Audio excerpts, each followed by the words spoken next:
Okay, this is Jacob Schmidt with deerhuntingschool.com. This video here, we're going to be looking at a piece of property, doing a video analysis. Jay, I appreciate you letting me take a look at this property. Hopefully I can help you out with a few things and give you some, some insight on a few things here and there. And, if you have any questions after the video or whatever, feel free to email me and I'll help you out the best I can. The first thing we're going to just kind of talk about are the food plots. Now, you said you was, in your email that you were willing to do bulldozing or whatever, getting food plots in and things like that. So with that in mind, I mean, you can kind of expand on some of this, what I'm talking about. Let me open this program up here. You can expand on some of what I'm talking about if you'd like. And I know you're going to build a house right in here around this pond. So you've got that. You've got on your neighboring property here. First, just real quick, deer they've got to have three things. I mean, it's a must. They've got to have food. They have to have cover, and they have to have water. Okay. You've definitely got all three on the property. There's probably a lot of natural vegetation, through the growing season and stuff, because of the logging and stuff that's taking place. There should be a ton of cover, and obviously the water's here and there. Deer do, though, they get most of their food from they get most of their water from what they eat. So, the water, I mean, it is important. They have to have it, but, they get 80-something% of their water, 80% of their water through what they eat. And you've got water all around here. And there's actually, we'll look at it in a little bit, but there's a creek up here on the northern part of the property. But so keep in mind, as we're looking at this, they do have to have food, cover, and water. They have food all over the property. Now, they don't have the quality of food that you can provide with some food plots and stuff, but the natural food that they have is going to be, it's going to be good food. There's some things you can, do to enhance it and things like that. So they're going to have a bunch of food because of the logging. Anytime what happens when trees grow up, you get big canopies, and what they do is they shade the ground out, and deer can't get to nothing grows down in here. All the energy and nutrients are pulled out of the trees, and it's all put into the tops of the trees. Well, when they log, they cut some of these trees out and they allow the sunlight to get in. Well, all that nutrients and stuff that's in the soil down here, then it all grows out at a level that the deer can actually feed on. So that is, it's a good thing for deer. There's a lot of logging took place on this property. So there's going to have a lot of this food, a lot of them nutrients. That's where they get that's where everything comes from, the nutrients in the soil. It's one thing that you can look at. You can get a Boone and Crockett book or Pope and Young book that has a map of Pope and Young or Boone and Crockett kills. And one thing that you can consistently see is anywhere where there's rivers, major rivers, there's almost always a lot of Boone and Crockett and Pope and Young bucks killed in them areas right around them rivers. The reason for that is the sediment that comes down the rivers when they flood, and it flows out into the thing, and it's constantly pulling sediment down and nutrients down as it floods and it into them bottomlands, okay? And as it floods and then it recedes, and a lot of the nutrients and stuff stay in that soil. So it's basically all the nutrients from around the world basically runs downhill, and it gets into them bottomlands, and that's the reason they have that, is the nutrients in the soil. So, the first thing you want to do when it comes to food plots is focus on your soil, getting your pH right, fertilizing like your requirements when you do your soil test. So the first thing you want to do is figure out where your food plots are going to be, and then do soil sample, and then depending on what crop you're going to plant and then fertilize as recommended. Put the lime out as recommended. Get that pH right, because the pH level is going to allow the plants to actually pull the nutrients out of the soil up through the leaves, and then the deer feed on them. They get that nutrients, because that's where it all comes from, is out of the soil. It sounds kind of crazy, but it's the truth. The deer, the plant is just it's kind of like it's just a transporter of the nutrients out of the soil up into their leaves and then to the deer. So if you take care of your soil and your food plots, it's going to help you out. Your food plots are going to be better. It's going to be healthier for the deer and things like that, because they have food. Now there are some plants that do a better job, that have higher protein, things like that. But and we'll talk about that here in a minute. But definitely, you want to make sure that you take the time, do your soil samples, fertilize to the recommendations that you have, lime to the recommendations that you have, and then do soil samples on a every year or two to check them, to come back in and add what nutrient, more lime that you need, or whatever the case may be. Okay, because the soil is likely to change as plants start taking out of the ground certain things that they need. Okay, so anyways, enough with that there. But anybody that's planting food plots, especially when you own the property like this here, Jay, it's good to take care of your soil.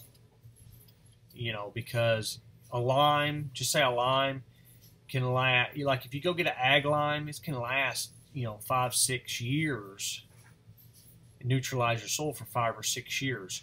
So the first places I look, as far as food plots now, are, I know you said you're willing to do dozing, whatever, but the very first places that I look when I think about putting in food plots, I already look for areas that are already semi-cleared. You have this area here. These are landing pads, is what they are. It's where the loggers come in, and they're called landing pads.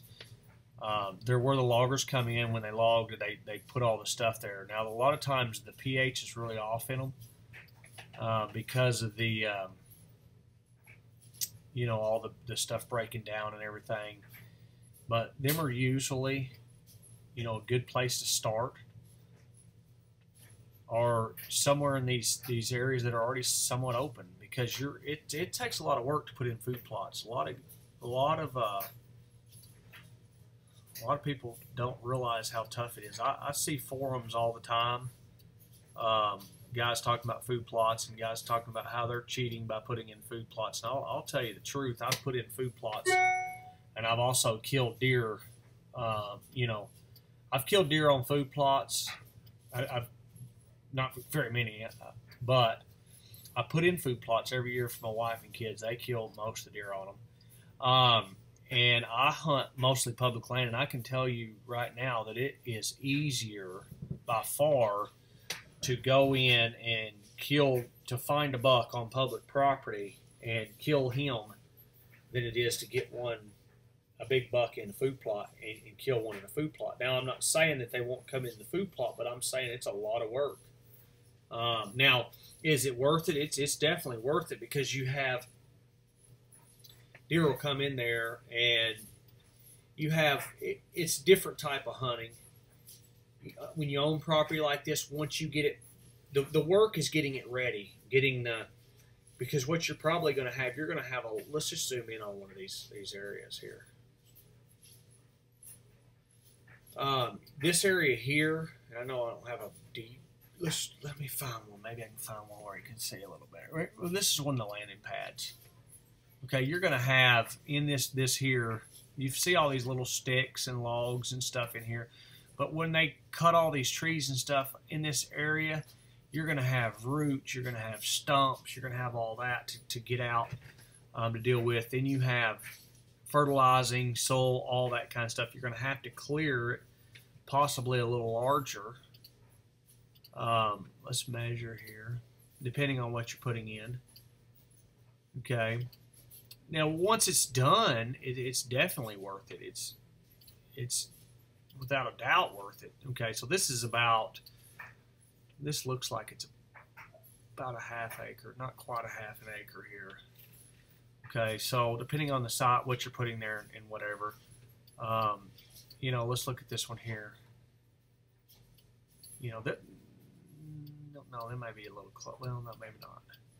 It may be a little close. I don't like mine too close together. And the reason, this is the reason. You know, let me measure it. But the reason I don't like them too close together is this fact right here. Let's say, okay, that's not too, well, yeah, that's on, they're like 125, 130 yards apart, 150 yards apart. Okay, so them two there, in my opinion, are a little too close together, these two sites. So I would pick one of them as a food plot site. See, this one here would be too close to that. So I would pick one of these as a food plot site. The reason I wouldn't want them too close together is this right here. It would work good because you could set this one up for one wind direction, this one up for one, and this one up for a different one. Okay, if you wanted to do that. But this is the problem, okay, that you'll have. Okay, if you, let's just say in the, well, you're pretty far south. Let's say October, you know, early October, you've got a bachelor group of bucks that's hitting these food plots, and you know you figured out that they're bedded right in here. Okay, now the problem is that they can come to any one of these food plots, okay, and feed.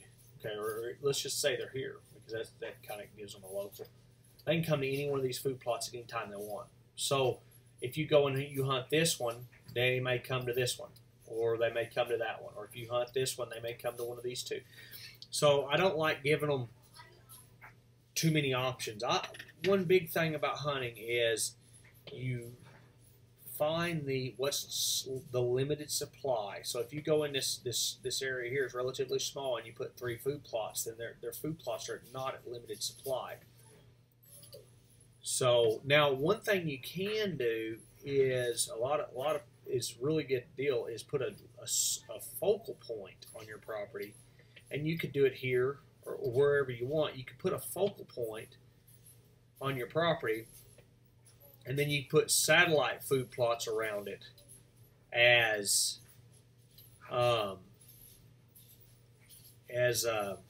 kill plots. And then your main food plot is to draw the deer to that food plot, because what you have is you have deer bedded all around in different spots, and you build a couple bedding areas, or you don't necessarily have to build bedding areas. You're going to have the bedding areas. You've got a lot of logging. You've got a lot of thick stuff on your property.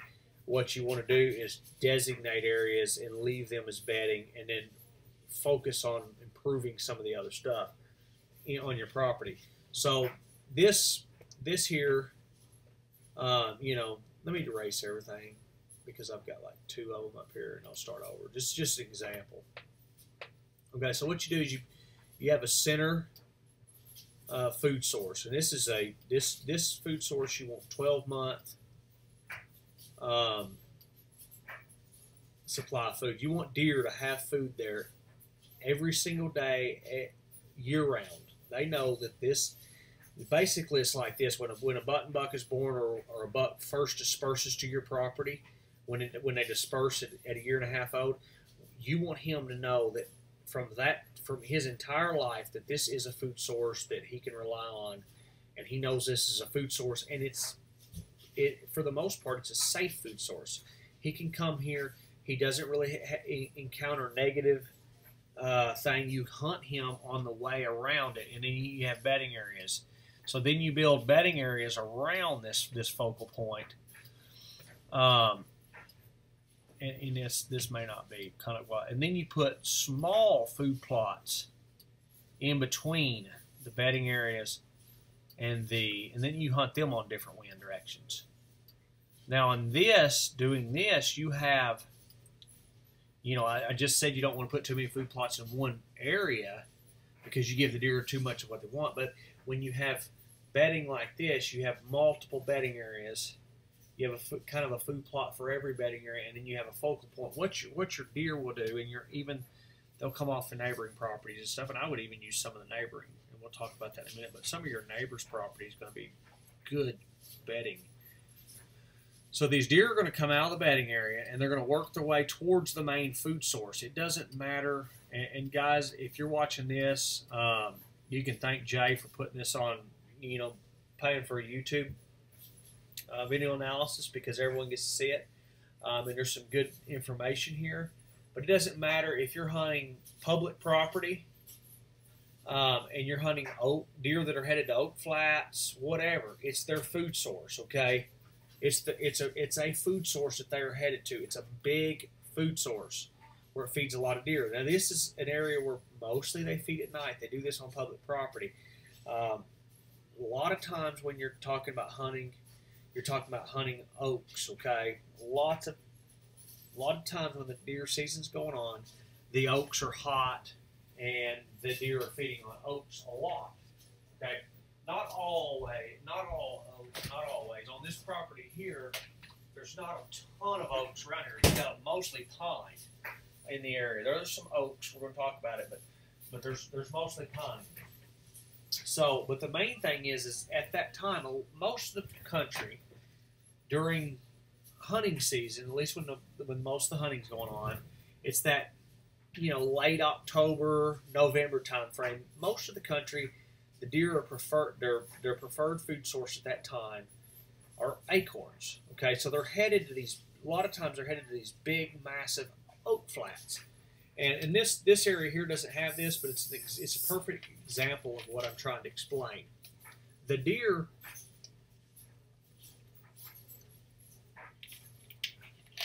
they may be headed to a 100-acre oak flat. In this case, you're not going to plant a 100-acre food plot, but it gives a good example. Okay, they're headed to this 100-acre oak flat, but they're coming out of their bedding area, and sometimes they'll get to that oak flat early. But usually, the big, huge oak flat it's usually big open woods, a lot of acorns, and they're going to be there, and there's no telling where you can kill that deer at. Most of the time, if you back up, that deer will be bedded a couple 100 yards away from there. And they get up in the evening, they'll get up right at dark and head towards that big oak flat, and they'll feed there at night. And then they head back in the morning. That's what you want to do, which is with food plots, not not oaks. You've got some oaks, and we'll talk about it. But anyways, so what you do on what I do a lot of times on public property, I find them areas, and there'll be a lot of rubs in there and stuff. You can tell the deer are feeding out. Okay, there's no doubt about it. And a lot of times you get in there and you can kill a deer or two in there. A lot of times it's does, though, young deer. Usually the older deer will be out of there before it turns daylight, and they won't get there until after dark. But if you follow their rub lines and do some scouting, you can work your way back towards their bedding area. And a lot of times the oak flat will have little fingers that kind of run off back towards the bedding area, and there may be back in here close to the bedding area 2 or 3 oak trees that are dropping acorns. Them are the ones you kill. Them are your killing trees. They're 2, 3, 4, maybe 1 acorn. Let's say it's a big white oak flat. There may be 1 white oak tree close to the bedding area. That's where you kill the buck at, because it's close to his bedding area. He'll hit that white oak tree on the way to the big oak flat. Does will hit it too. They do it. But a lot of times during that time, the rut's not going on. A lot of times, at least here, I live in Arkansas. Most time, this is going on in October, mid to latter part of October. And these deer are funneling out of their bedding areas, and they're working their way towards the big oak flat. They'll feed. And a lot of guys will hunt in the big oak flat. And I've hunted there. I've done this before. And sometimes you can kill a deer. You can kill deer. Usually it's young deer. And it's usually does. You see a lot of does and stuff in there. But your bigger deer usually don't get there till after dark. So if you follow and get back close to that bedding area, and you hit them 2, 3, maybe one tree, and you hunt that, that's where you kill the big buck at. And then you know, obviously, the best thing to do is wait for optimal weather to do it if you can. Watching the weather, pay attention to the weather, and hunt at the best timing. You time your hunts out. But anyways, that's total way off the thing. So Jay, what you want to try to do is set up a large. You can set up. There's multiple ways you can do it, but you can set up a large focal food plot in the center of your property, and then set smaller ones out around it, and then set bedding areas. Because them small food plots, them are the ones that you tuck close to the bedding area, where the deer come out, they hit the small food plot on their way to the big one. Okay, and then on your oaks, you've got some oaks here. They're up in this area here. We'll talk about it. And there's actually a little patch of them right here. Okay, them are going to be good, but the thing about them, they're only going to be good when the acorns are falling. Okay, they're not going to be good probably your early bow season, because they're probably not going to be dropping too many acorns early bow season where you're at. And then late in the winter, they're not going to be any good, because the deer have already had them ate up and gone. So your food plots are going to be good on this property. Now, early season, you're going to have some browse to tend with. There's a lot of browse going on. The deer can scatter a lot. Late season, they're really keying on your food plots, that kind of thing. I mean, deer they don't just eat one food source. They're going to kind of scatter out, but you can definitely do some of that. You know, do this. So now you wouldn't want to go and say put a massive food plot here, and like I said, you know, you wouldn't want to put a food plot here and then one here, and then build, have this designated as a bedding area, because you've got 2 food plots on the way. You want to kind of scatter them out and put satellite food plots around. Okay, now the one thing that I did notice is, I believe this is your access point on your property as far as driving. You can come in here and you can drive down the road. You said you're going to do some work on the road. Coming in here, the only problem with putting a food plot, your main food plot in this area, is you're going to have to drive right through it every time, if I'm understanding this right. So, and now if you can come through and, you were talking about build a road around it, and there's no way in this video and the amount of time, in this video I can go into great detail on planning that out. It's just I can give you the fundamentals of this, and then you can kind of give you a couple ideas. But what you want to do is you want to have a way around this food. If you put it in this center large food plot, okay, you want to have a way around it. Another thing that you can do, and just real quick, I want to talk about this. You can put your bedding in the middle, draw the deer out of your property, and then a lot of times that puts the deer headed this direction, and they don't get on to your neighbors till dark. But I would actually do it the other way. I would pull the deer into your property, put your bedding on the skirts. The problem, this is what happens when you do, like I'm talking about, when you put a big food source in the center and you pull the deer on the outside edge, you have to have bedding on the edge of your property. Well, any of your neighbors that are good hunting, if you have a big buck that sets up in one of the bedding areas and he figures it out, he can hunt close enough to that bedding area to kill that buck with really good chances, with high percentage chances, because your high percentage to kill a deer is within 100, 150 yards of its bedding area. To kill a big deer, that's your high percentage, killing 100, 150 yards of its bedding area. It's what I call the red zone. It's tight to the bedding area. That's why you want bedding area here and then tuck food plot in between on it, the deer, because you get the deer up here, you want it walking this direction, okay, and then you put a food source here, a small food plot. It could be an oat flat, whatever, and then you catch that deer on the way to its main food source, okay? But it's got to be back into that red zone, to have a high percentage chance of killing that deer. Okay. Now, if this was your property and you didn't have any, say it was one or two people hunting it, and that was it, and you had, these beautiful food plots, here and there, and they were hardly ever hunted, then that case there, you could kill deer in these food plots after a while. Once they figure out, hey, these there's nobody here and we're eating here and all that, they're going to come out into these big open areas. Most of the time when you have hunting pressure, these deer aren't going to expose themselves to an open area, a large open area, okay, without, it being a hot doe out there or a random kind of thing, or, with there's hunting pressure, there's a lot of hunting pressure, they're usually not going to do that. Okay, without some reason, and obviously if there's a hot doe out there and he's with her and she comes out there, he'll follow her out there. Sometimes they won't even do that though. I mean, a lot of times when the hunting pressure gets on, they avoid them areas unless they feel comfortable. Okay, so kind of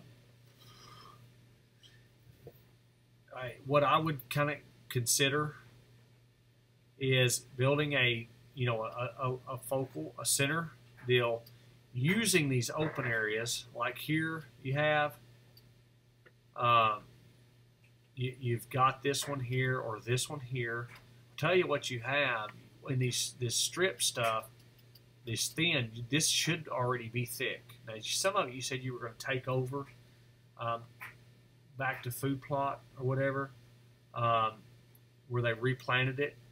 You're going to take over. You don't want to think your entire property is food.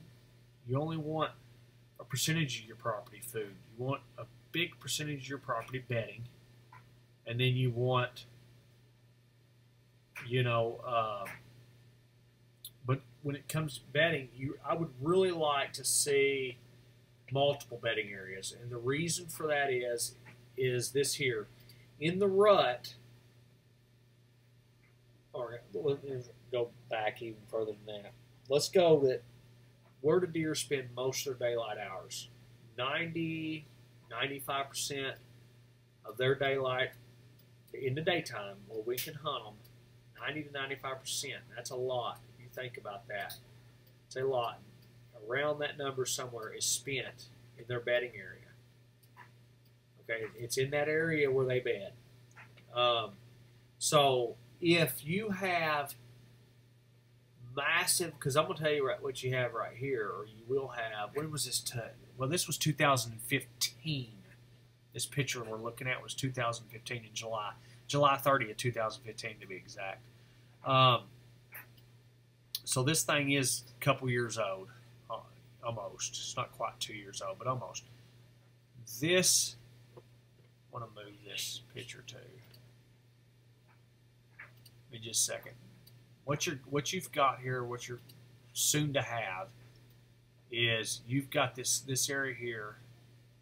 It's pretty much all going to be a massive bedding area. Okay, this here, I know you're going to build your house here somewhere. This is part of that massive bedding area. This here should be really nasty thick, all that thinned out stuff. This all should be really thick. All this here. Obviously I'm looking at a 2-year-old picture. They could have clear cut some of this or something, but I don't think so. All this should be really thick. All this up in here, this northern part of your property, is really, really thick. So if you look at that, you have mostly all bedding.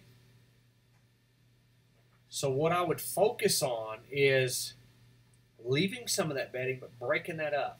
Because, remember what I said, 90% of the daytime activity takes place in the bedding. Okay, when the rut comes on, when the rut comes in, the bucks are going to be where the does are. Now, in the daytime, where's that at? It's in the bedding areas, very close to the bedding areas. Now, if you have this, I don't know how many acres this is. I can measure it out and see, but just by looking at it, this is probably 60, 70 acres, maybe.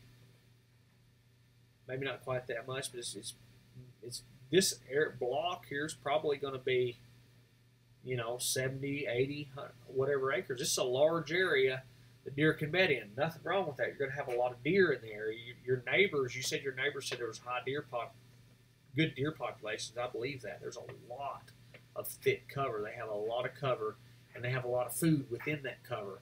The problem is that stuff's hard to hunt.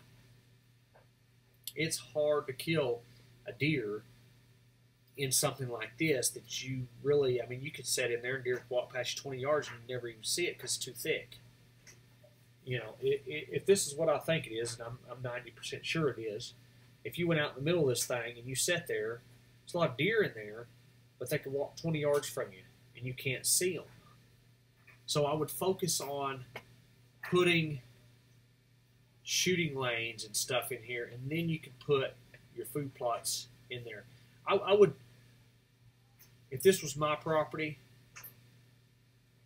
I would focus in, probably the first thing I would focus in on doing, if you want food plots, you could focus in on putting, a couple food plots in, but the main thing I would be focusing in on, I know you're wanting to get into bow hunting, you're teaching your boys how to rifle hunt and all that and land management, but the first thing I would be focusing in on is getting to this massive area where I can hunt it effectively. Because you're going to have a lot of bucks cruising through here during the rut. That's all there is to it. 90% of their time in the rut, they're going to be spending in these big areas, looking for does, chasing does around, all that kind of stuff. In this nasty, thick stuff, it's going to happen. So the first thing I would want to do is make this where I can hunt it. Now, you can come in here, put a couple stands in. I'm thinking, honestly, when I look at it, when I look at this, honestly, the only way I see that could be bow hunted would be with a food plot in a couple food plots in this. You could put a food plot in here somewhere, set up a bow stand or two, that's fine. But when I look at this, really, if I'm looking at it, I'm looking at rifle hunting it. I'm looking at how can I rifle hunt this. If you own the property, I'm thinking box stands, box blinds, whatever you want to call them. We call them here a lot of times in Arkansas. I've heard them called a lot of things. Box stands, box blinds, whatever. But it's a deer stand, it's a box. I'm thinking about building box blinds, probably a couple. I'm thinking food plots, but I'm mostly thinking about clearing me some shooting lanes and hunting that with a rifle when I look at that area.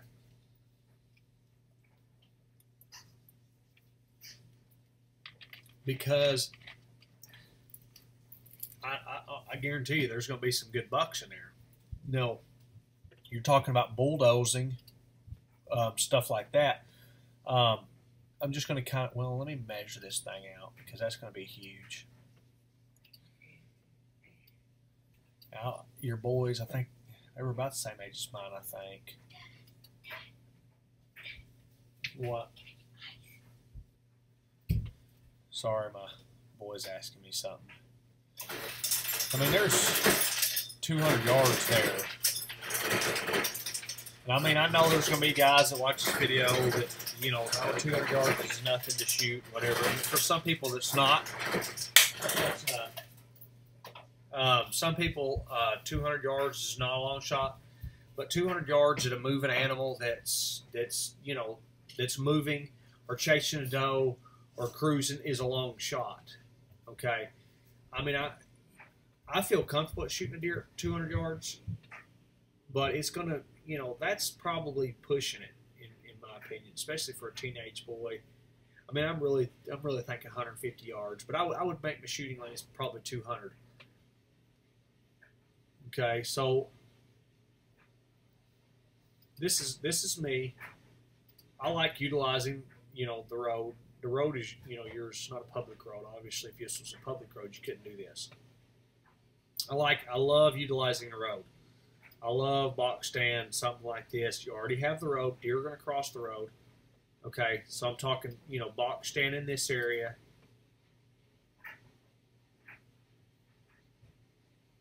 Shooting lane, something here, something here, and then obviously the road is a shooting lane. Okay. Another box stand could be in this area. Okay, you get here. If that may be actually a little too close. I'd have to measure it out. Again, real quick.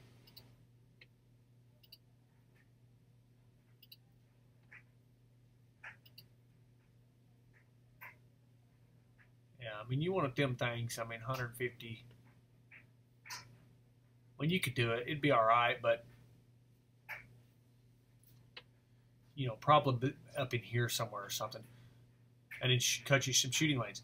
Now, in these shooting lanes, you know, food plot. Now, in these, I'm not talking, you know, we're not talking, you know, 100-yard wide shooting lane. We're talking, you know, 15, 20 yards wide. So I'm talking rye, a cereal rye,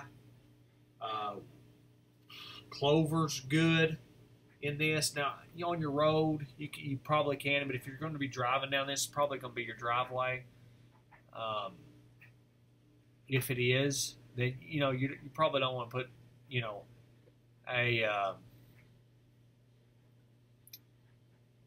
you probably don't want a clover driveway. You know, I'm just assuming that this is your access point down here off this main road, because this is a road. I'm assuming you're going to come in off of it, you know, here and then up under your property here. That's what I'm assuming. Okay. You know, if not, then by all means you can do that. But I would, you know, food plot, long strip food plot here. Pause them deer for a minute, give them some food. You know, food plot here. I would make these things about 100. I honestly would probably only go about 150 yards on them. You know, that's me. And I would like to have a couple of these out here. You know, you could one here. You could go one here. Probably one here, and maybe not put this one here. Or you can cover here, and I don't know, depending on exactly where your house is. You know, you could put it down here or something. But the main thing, you want to get you some good shooting lanes. This is rifle hunting. This stuff's going to be thick. It's going to be nice. There's going to be deer bedded in here, and you know, you can put you some shooting lanes off of it. You can even go box stand at the end of that joker, put it 150 yards out, put another box stand. So what you would basically have, you know, box stand, 150-yard shooting lane. You could go all the way to the corner of your property, put a box stand about 150 yards apart, shooting lane, you know, 150 yards.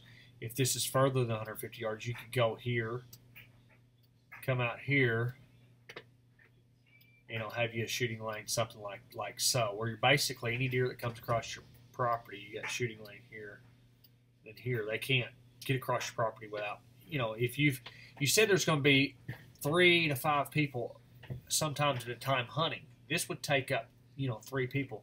Now, obviously, you want disciplined people. They're not going to be shooting towards each other on these box stands. You got to be, you know, be safe with that.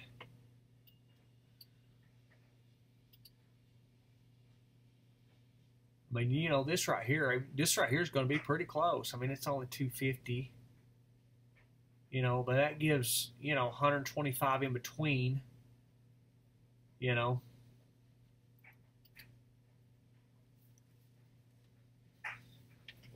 So that's this area I'm thinking, you know. That's the way I see that.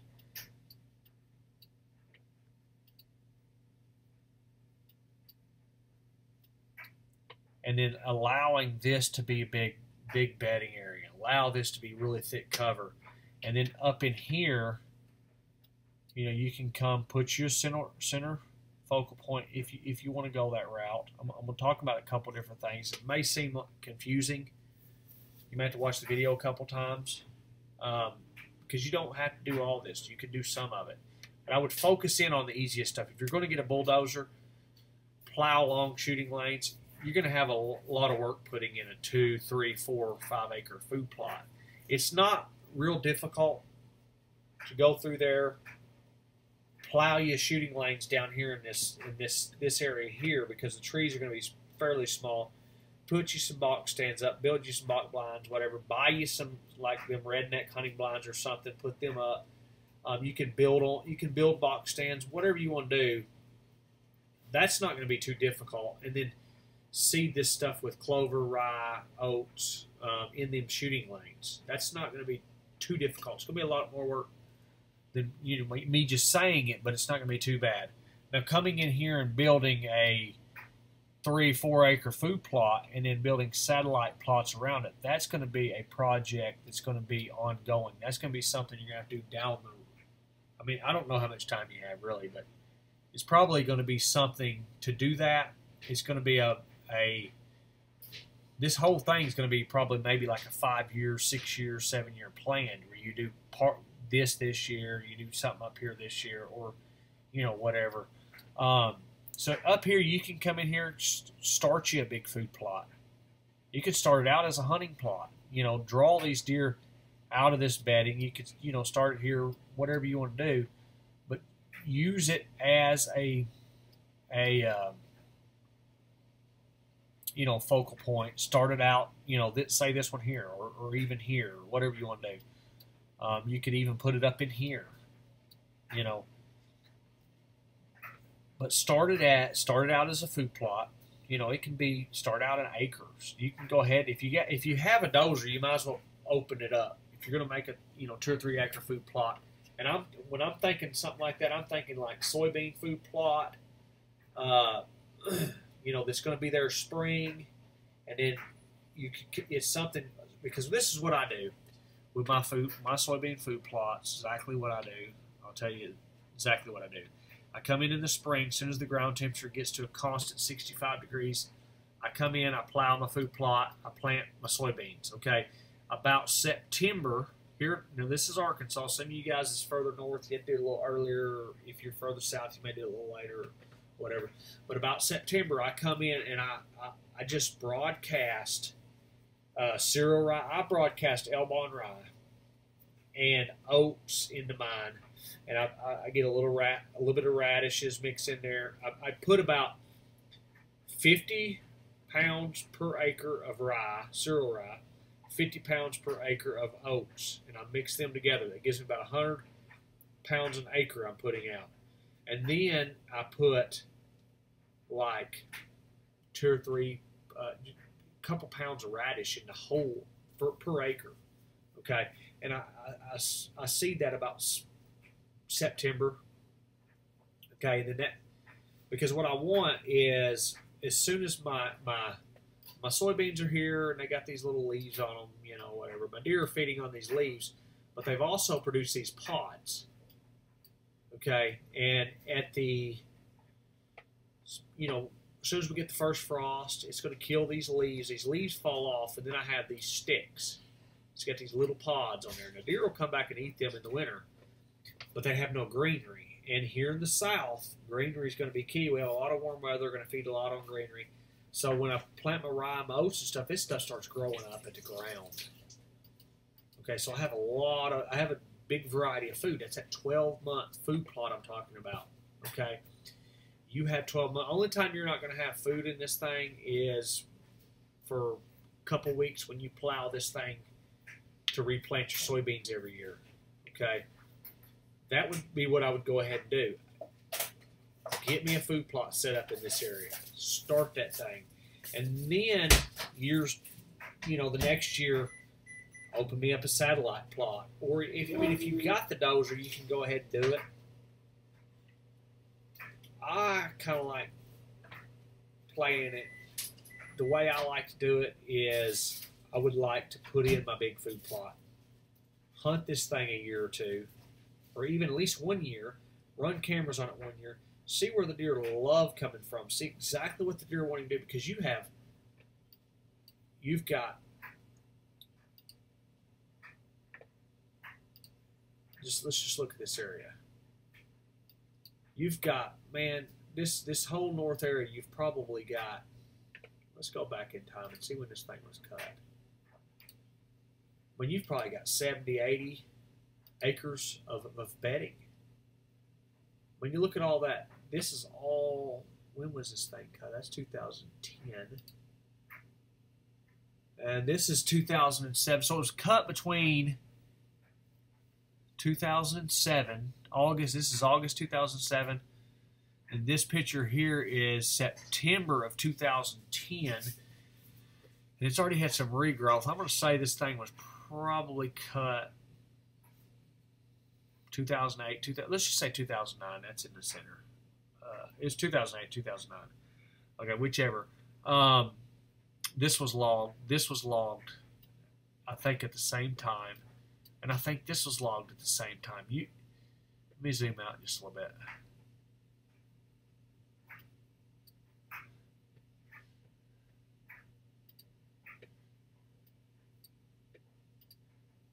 Oh, that still would have worked. Okay, you've got basically a square mile right here. Almost the entire, not quite the entire square mile. I mean, we're talking, you've probably got 400 acres of bedding right here surrounding this area.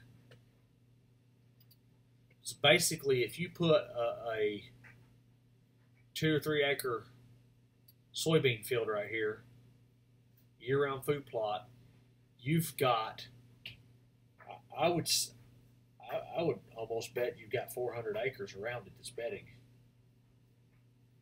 Okay, so if you go there and then you say, well, I'm going to build a satellite plot here, and I'm going to go ahead and build a satellite plot here, and I'm going to build a satellite plot here, and you know, whatever.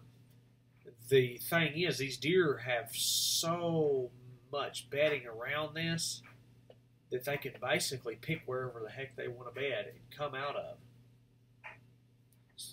This is just my thinking on where this property is now. I would take it in steps. I wouldn't try to put all, basically I wouldn't want to put all my eggs in one basket just to start with. I would put my food plot, see where the deer are wanting to bed at. See, you know, give this thing a little time. You can come out here and build a satellite plot. I can tell you just by looking at it that you're going to have deer feeding in these oaks and along this creek in these oaks. Okay, when the oaks are dropping, it looks like you have a pretty good patch of oaks down in here. It's, you know, way off your property, and there's some looks like here, and then up in here. I believe you've got some oaks in here. You've got a few oaks in here. The deer are going to want to feed in, and they're probably going to be your bow stands for now. Other than soybeans draws the heck out of deer. Once they figure out that they're there, and they figure out how good they are, and you get the soil pH right, they're going to tear. They're going to love them soybeans. Okay, it's a little pricey. Costs about $100 an acre to do it per year. So, you know, I would build me a food plot and then plan later on down the road. Okay, possibly this could be, you know, possibly designating this. I mean, this is bedding. There's nothing you can do about it. Your neighbor's property is bedding unless they do something else with it. There's going to be deer bedded here. Okay, there's going to be deer bedded over here. There's nothing you can do about that. You're going to be drawing deer from them properties. Figure out where they like to come. These deciduous trees here that I'm looking at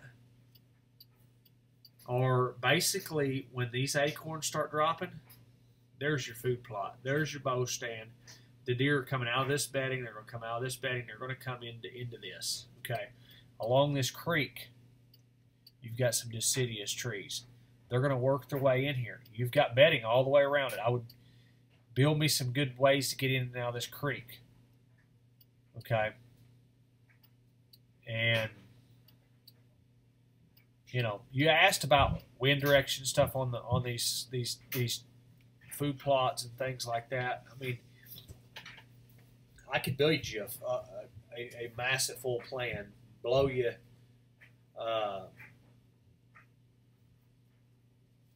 blow your mind with this huge plan, and then you realize it's going to be a 5, 6, 7, 8 year project to build. I would totally recommend taking it one step at a time. Like I said, focus on, this, looking at this is going to be a good rifle hunting area. This up in here, you could do the same. This down here, you could do the exact same thing up in here, what I talked about doing down in here. You could build you some long shooting lanes, hunt them. Okay, get you some access routes in and out of here. You got the creek. When these acorns are dropping, there's your bow stands on these oak. You've got them here. Get you away right here. You've got a way in here. It's going to be good to get in here. You're going to this here will give you some pretty good access here. For any deer that's coming out of here, any deer here, you may, on a southerly wind, you can access this here. You're going to blow deer out of here. There's nothing you can do about that. There's bedding all the way around it. Okay. Get you a access wind. Did I say southerly wind? On a northerly wind. A wind coming from the north. Okay. You can access, here. Get you access to the north side of that. Keep these oaks. Stuff like that. Okay, same here. Keep that stuff. You have a limited supply in this area of oaks. When these acorns are dropping, you've got dynamite area here, probably them connect. I think there's some pines running up in here. Okay, part of that's on your neighbors, but that's all right. I mean, these deer, it's not a huge area. I mean, this is what they're going to be limited to. 100-yard strip. Deer are going to come in here. They're going to feed in here. They're going to come into this 100-yard strip. This is basically Mother Nature has given you one kind of funny looking, kind of an odd shaped food plot right here. Another one here, and an odd shaped one along this creek. You already have these food plots. I mean, they're not food plots, but I'm just saying they're food sources for deer. They're natural food sources for deer. They're not going to cost you anything. Set these up for bow hunting. Set up for different wind directions.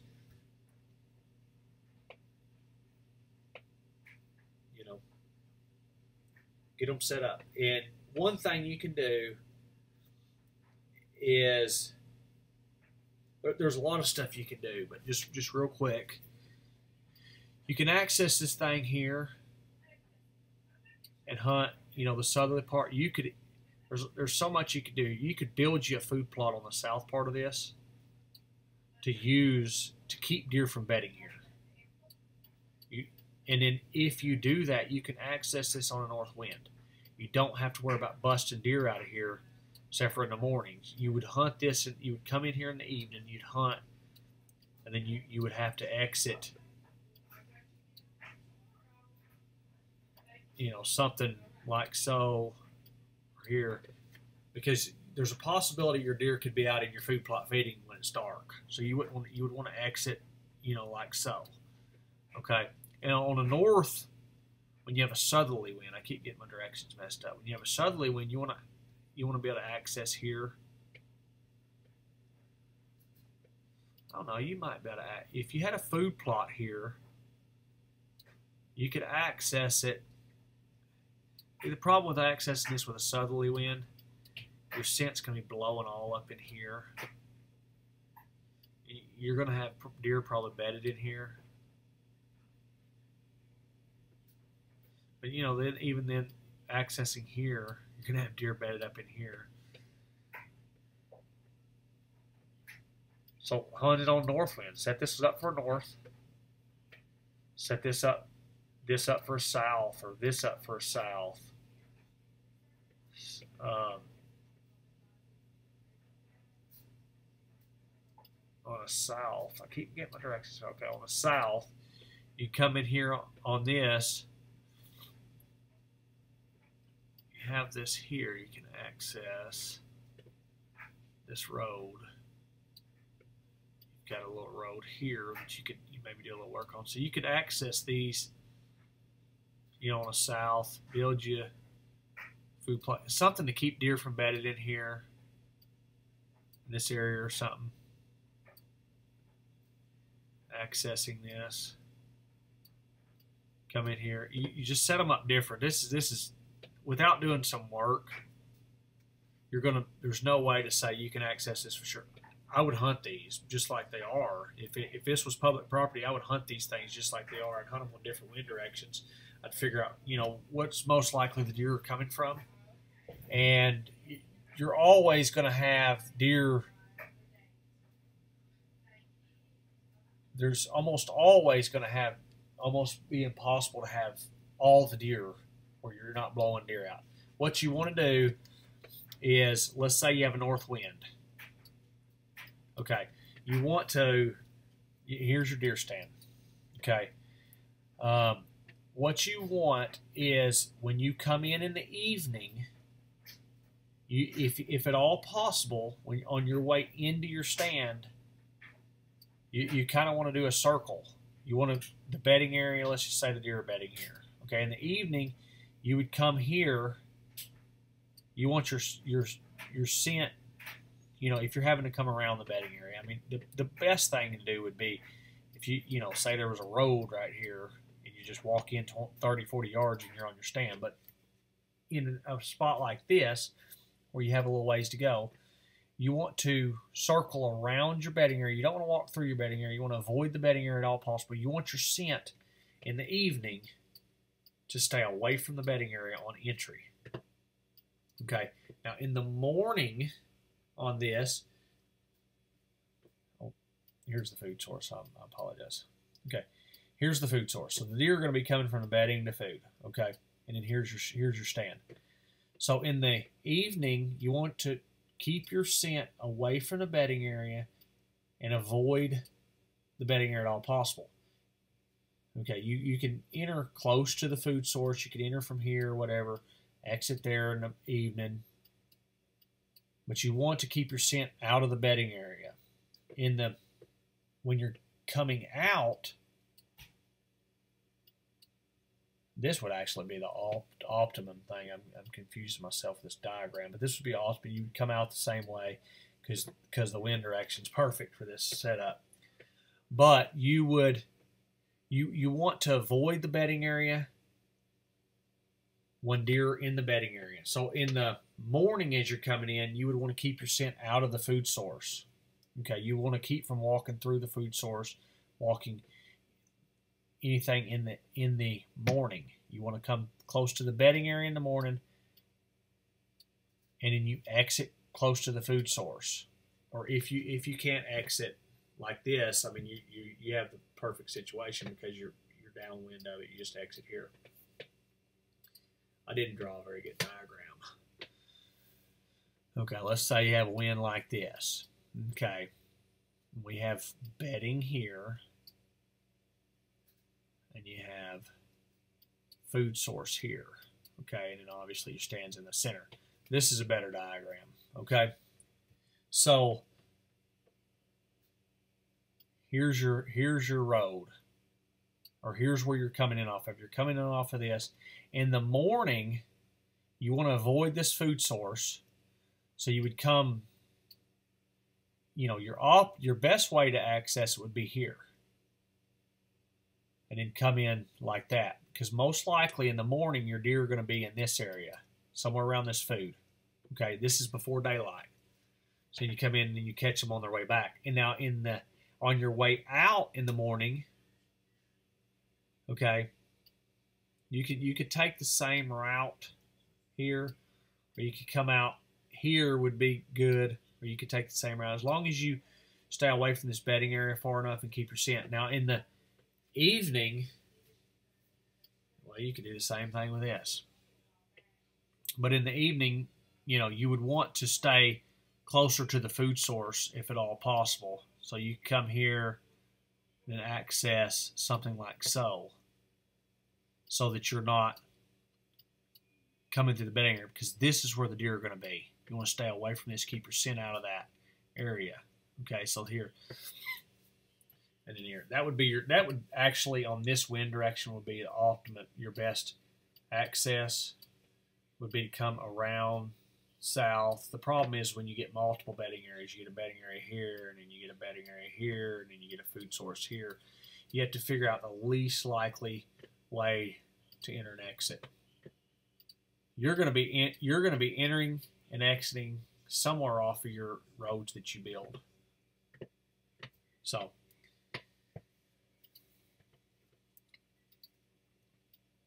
I would definitely focus, if you're going to get a bulldozer, I would definitely focus on, you're talking about building some roads. I would definitely get more than one right up the center.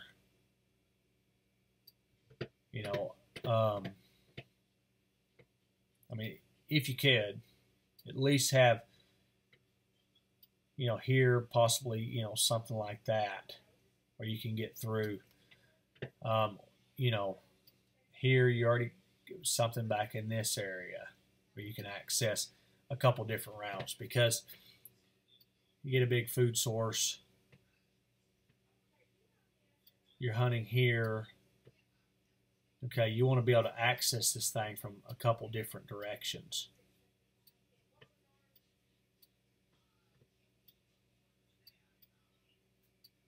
Okay. And then you can access here. Okay, you have here your big food source. You want to be able to access that thing from a couple directions as well. You have an oak flat here. You can access this thing from a couple directions. Okay. Now, you'd asked about mineral sites. This is the thing about food plots. This is the thing about food plots, mineral sites. You can put them anywhere you want, and then deer will come to them. Okay. Trail cameras. Any of your food plots, you want to put trail cameras on any of your food plots that you build. Your water source. If you want pictures of deer during the summer, water's good. Your house is going to be right in here. Any of your food plots is going to be good. When the acorns are dropping, I would have trail cameras in these oak areas. I think that's some other stuff you asked about. Water source is really good. I run trail cameras a lot on water sources in the summer just to see what deer are in the area.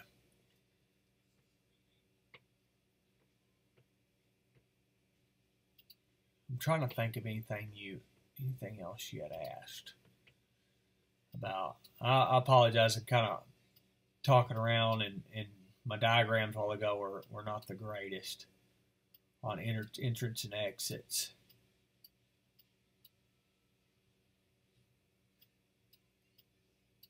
Oh, one thing I will say real quick, I'm looking at this creek. I will say, on your bow stands, I would walk this creek and figure out where these deer like to cross this creek. They're going to like to cross in certain areas. And obviously, if you could find, say like, where there's, a lot of times they'll run kind of parallel it, and then they'll cross. They may have a crossing here and a crossing here, and your bow stand, could be like here, and then you hunt this thing with a northeast or something like that. Okay, so then you could access here. These deer are coming like this, and then they're crossing into. You have a conversion point right here. Your stand's kind of close to it, and then you're downwind of that conversion point where there's like 3 or 4 trails come together. That's one thing. And another thing, since you own the property, now I'm not saying block the creek, but block if you get an area. If you get an area like, I'm just throwing examples out here. This is something you're going to have to kind of figure out. I'm trying to give you a lot of information in one video. Let's just say like here you have a big crossing right here, and then you have a big trail running down through here. Okay, and you want to set up a bow stand, but then you have another, you know, you have another OK crossing right here. And the dang phone's gonna mess me up.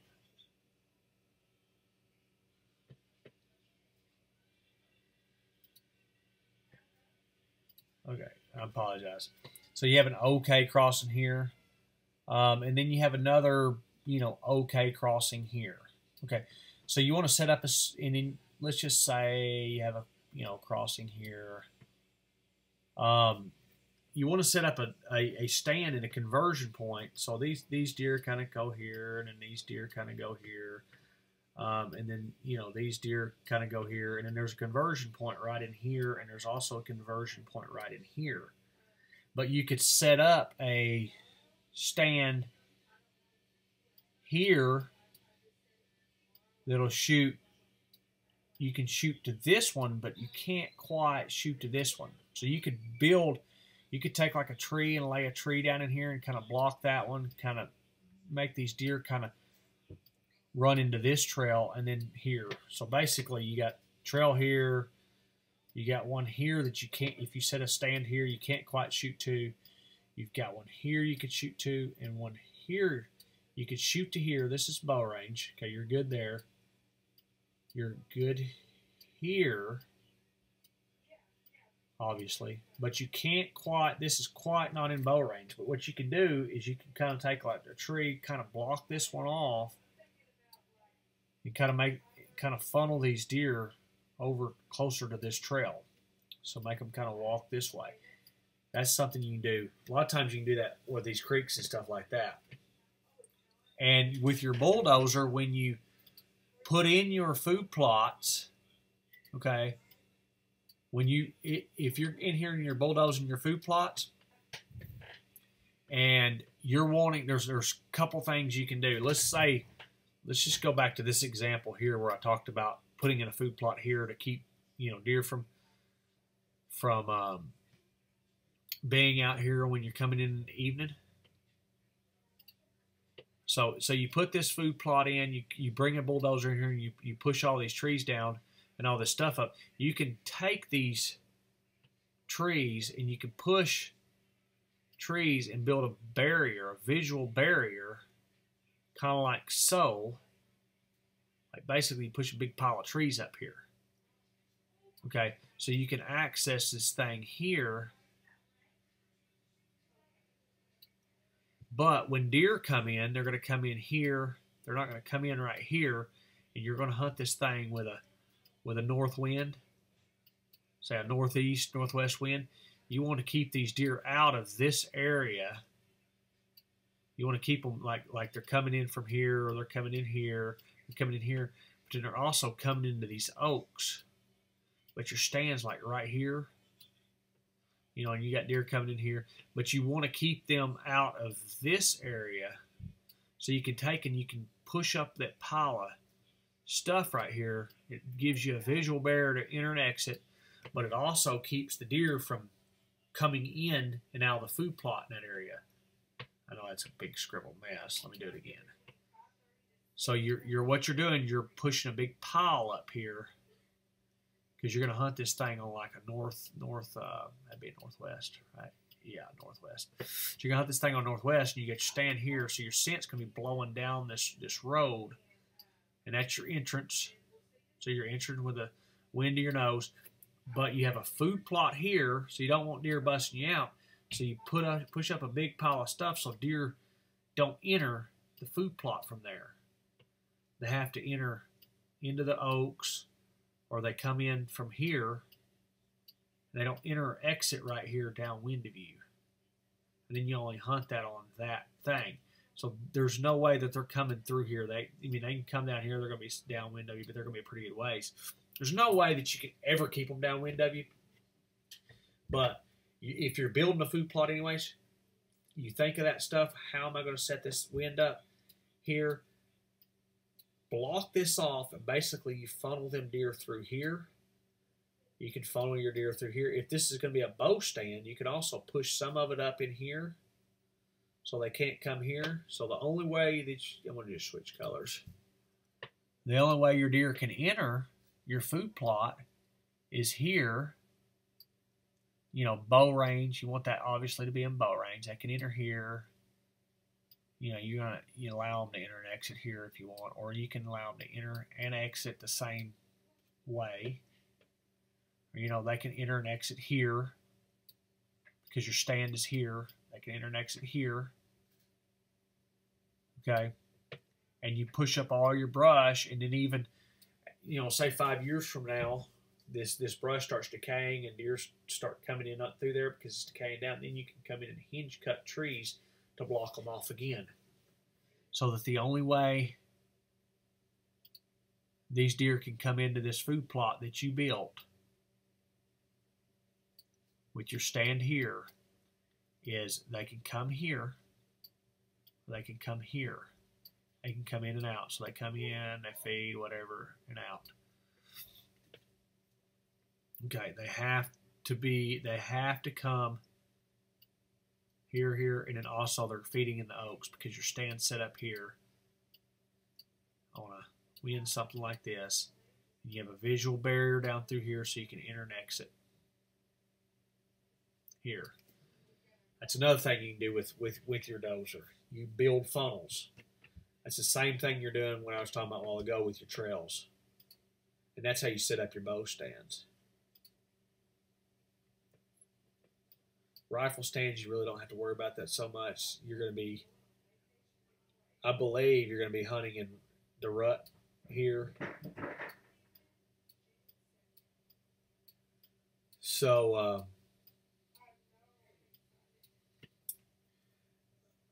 Jay, I think I've covered pretty much a lot on your mineral sites, your salt licks. I honestly, when I put mine out, when I set up a stand, I put a mineral site. If I have a stand that's set up to hunt during that time, I put a mineral site on bow stands that early season bow stands. I like to have a mineral site on close to where these deer enter and exit in bow range, because they are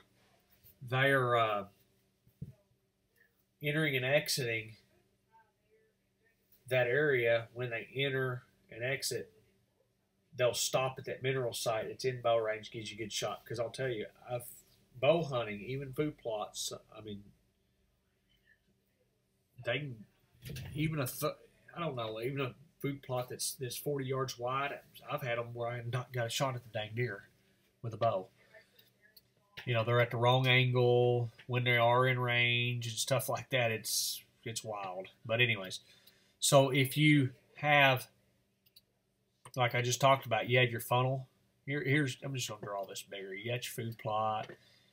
You got your stand set up. This is what we were kind of talking about earlier. We blocked off this here. We're hunting this thing on a wind like this. You got an oak flat here. You built a funnel. You blocked all this area off so deer can't come in here. You build also a visual barrier so you enter and exit here. You just follow with me here because it's going to be scribbly. And I've got deer entering here. I've got deer entering kind of like something like this. You know, maybe this one's like that 30 yard, that 35. I'm still feel comfortable shooting it, but not really. So I put me a dang mineral lick right in here.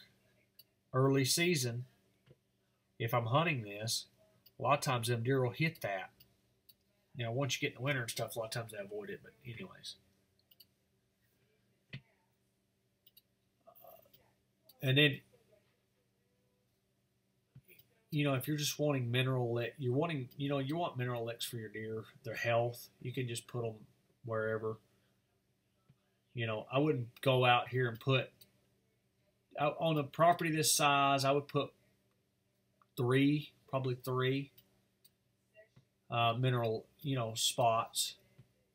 And I just like to hunt mine too. I just do. Early season, I like them set up on a bow stand. Why not? Why not have one 15 yards from one of your stands on where they're entering and exiting? So anyways, Jay, I appreciate it. If you have any questions, I know that a lot of this is kind of like a bunch of information rambled together. Talked about not putting too many food plots too close together, because of the reason, was because you don't want to give the deer too much in one small of an area, and then you don't want to.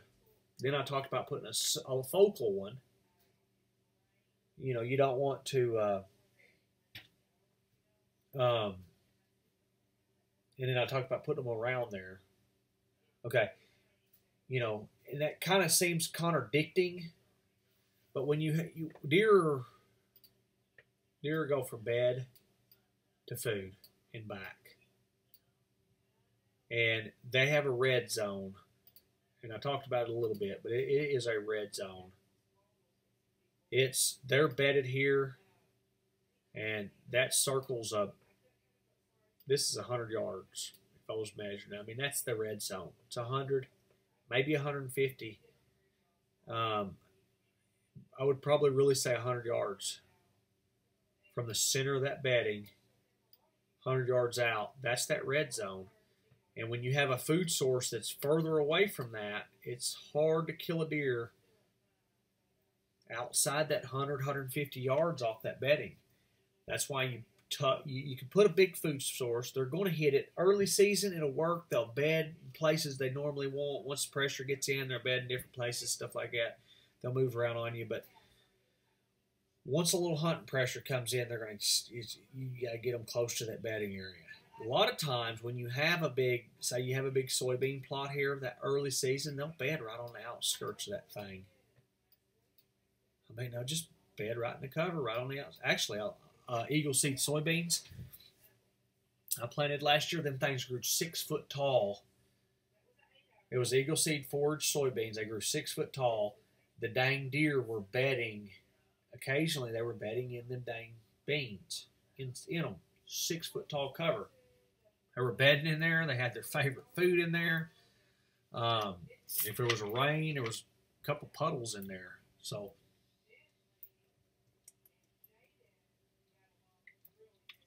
anyways, it was good. A good deal for the deer. It was hard to hunt them, but anyways. So, Jay, if you have any questions, I know that, like I said, there's a lot of stuff that kind of seems contradicting, but when you have, it's like if you had this bedding area here, what I was talking about. You have the big one. The deer are going to head this way in the evening. They're going to head back this way in the dark. If you had a food source here and a food source here, and you hunted, you're going to eliminate your chances of which one they're going to hit. And sometimes they're not even going to hit the food plot. They'll just browse their way through, browse their way back. So, anyways, I'm sure you're going to have a lot of questions. This video's quite long. So, anyways, I appreciate you letting me take a look at the property. I really like this property as far as it's got a lot of diversity to it. It's got a lot already of what the deer need. Cover and food, and then it's got the water. The 3 things, I think that was the first thing I mentioned, that they needed 3 things. It already has a lot of that. You can enhance it, and what I would see about enhancing it, the only thing that makes it tough is when deer have too much of too much of everything.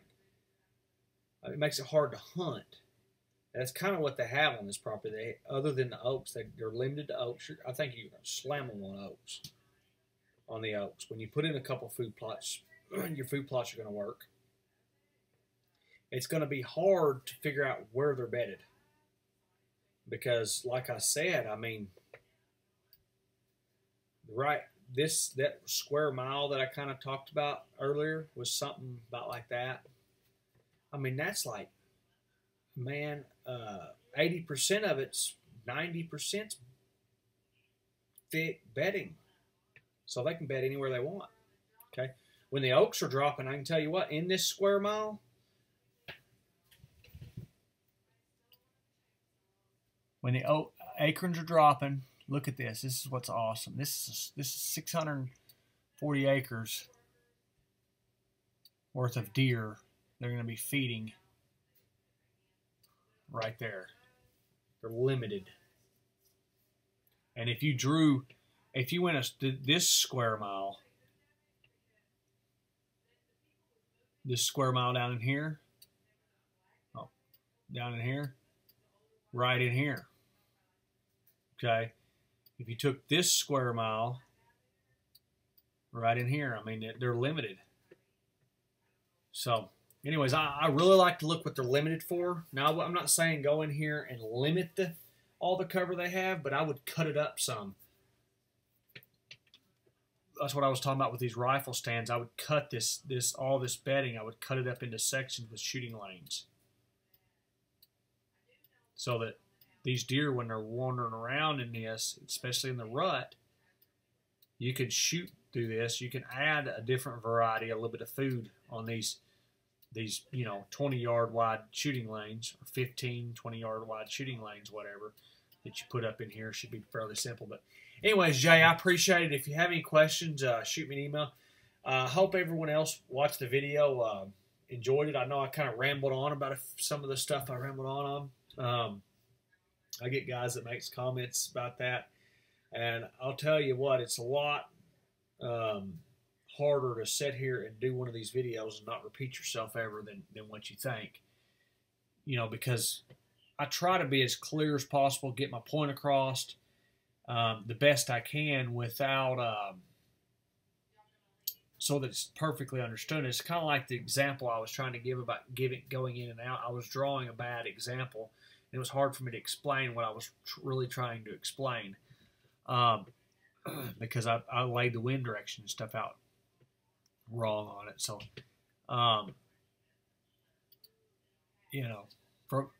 so anyways, I hope everyone enjoyed the video. Jay, I hope you enjoyed it. I really hope it helps you out.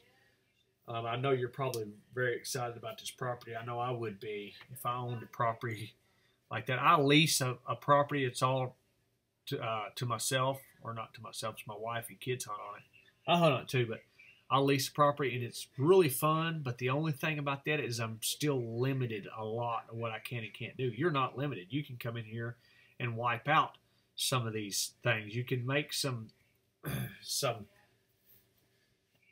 you could, you want to eliminate deer from bedding in an area, wipe it out, make it a field, put a food plot in. Keeps the deer from bedding there.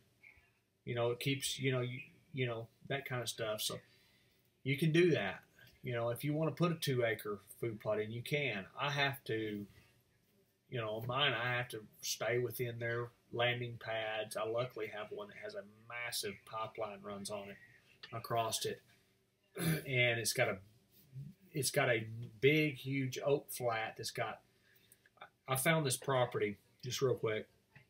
I know this video is long, but I found a property, and the reason I say this is because it's kind of like yours here, Jay.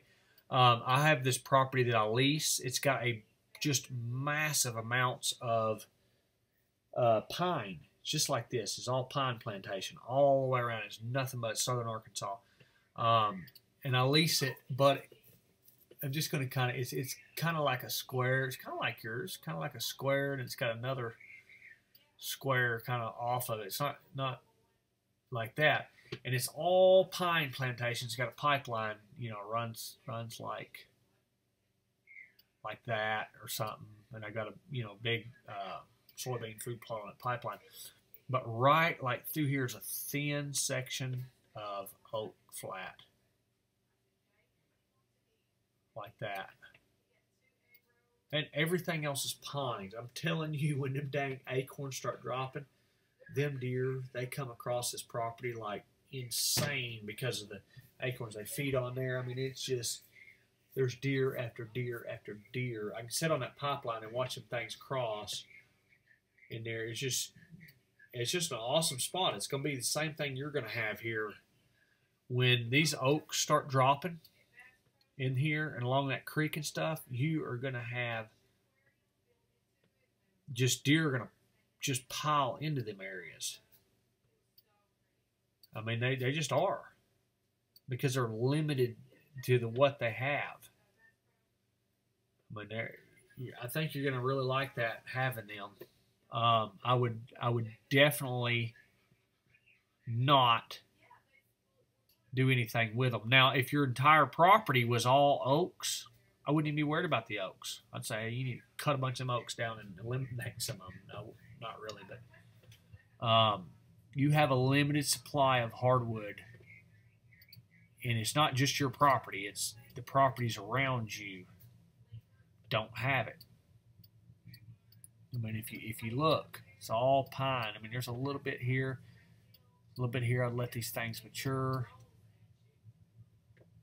All these deciduous trees. I mean, there's a little bit over here, you know, on your neighbor's property, but that's fine, because all this bedding, all them deer are going to head in there, and they can't all feed right here. They're going to have to come up in here on your property. They're going to work their way down this creek feeding. All this bedding here, they're all going to come into this. You could break this bedding up. I think I gave you quite a few ideas. Anyways, I done said I was done. But anyways, I appreciate it, Jay.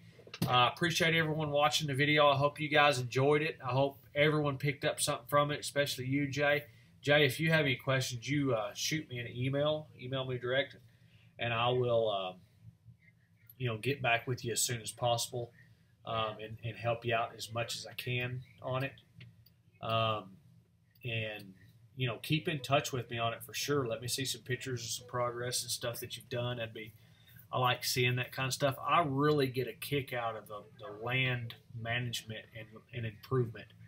I put in food plots. I'll just tell the truth. I think I've only killed one deer on a food plot. I've put in food plots before and never even hunted on them, just because I like to do it. I like running trail cameras on them, seeing how the deer reacted on them. I do a lot of stuff that I do to run trail cameras on to see what they do, and then I never even go in there. I just leave them alone and see how the deer react.